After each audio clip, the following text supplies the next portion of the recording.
घड़ी गई थोड़ी रही, या में पल पल जाए। घड़ी रही थोड़ी गई, या में पल पल जाए। एक पलक के कारण यूं न कलंक लगाए। एक पलक के कारण यूं न कलंक लगाए।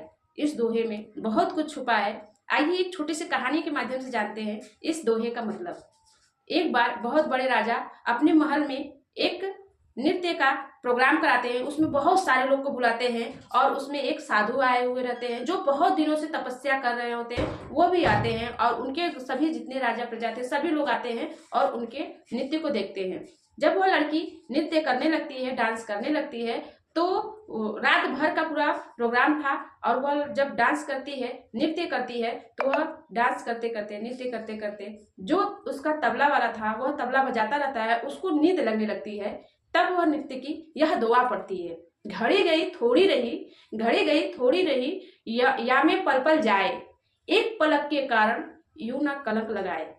तो उसकी जो राजा के लड़के थे, जो वह उठ के अपना मुकुट उठा के उस नर्तकी को दे देते हैं और जो लड़की थी वह वहां से उसको देखते हैं और वह भी उससे मिलकर चली जाती है। और जो साधु थे वह भी जितने मुद्राएं लिए रहते हैं वह भी पूर्ण नर्तकी को दे देते हैं। तो राजा क्रोधित हो जाते हैं, गुस्सा आ जाते हैं, बोलते हैं कि यह एक नाचने वाले को तुम लोग सभी लोग ये सारे क्यों दे रहे हो।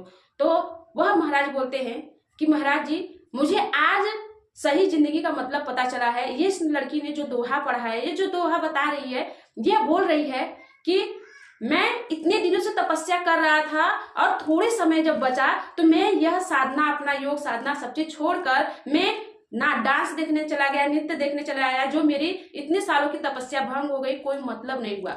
और जो लड़का था वो बोला कि मैं आपको पिताजी मारने वाला था क्योंकि आप इतने वर्षों से गद्दी पे बैठे हुए हैं और मुझे आप अपनी गद्दी नहीं दे रहे हैं, इसलिए मैं आज मारने वाला था, लेकिन अब मेरी आंखें खुल गई क्योंकि आपका समय थोड़ा ही बचा है, मैं आपको अब नहीं मारूंगा। लड़की बोलती है कि मेरी इतने दिनों से शादी नहीं हो रही थी, ना तो कर रहे हैं आप, लेकिन मैं भागने वाली थी इसी महल में एक लड़के के साथ, लेकिन मैं अब नहीं भागूंगी क्योंकि मुझे समझ में आ गया है जिंदगी का मतलब, और इतने दिनों में इंतजार कर ली और थोड़े दिन, कुछ दिन और सही।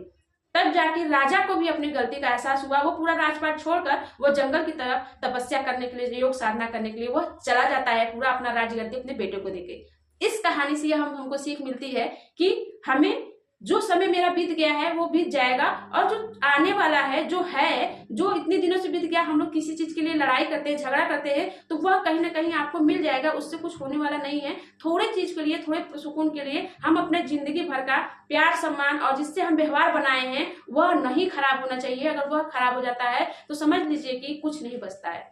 तो इस कहानी से, दोहे से आपको बहुत कुछ सीखने को मिलता है। तो आपको क्या सीखने को मिलता है यह हमें जरूर कमेंट करके बताएं। मेरे चैनल को नए हैं तो सब्सक्राइब करना ना भूलें और ज्यादा से ज्यादा लोग को प्लीज शेयर करें। फिर से मिलते हैं नए मोटिवेशन स्टोरी के साथ, तब तक के लिए शुक्रिया, thank you, all the best.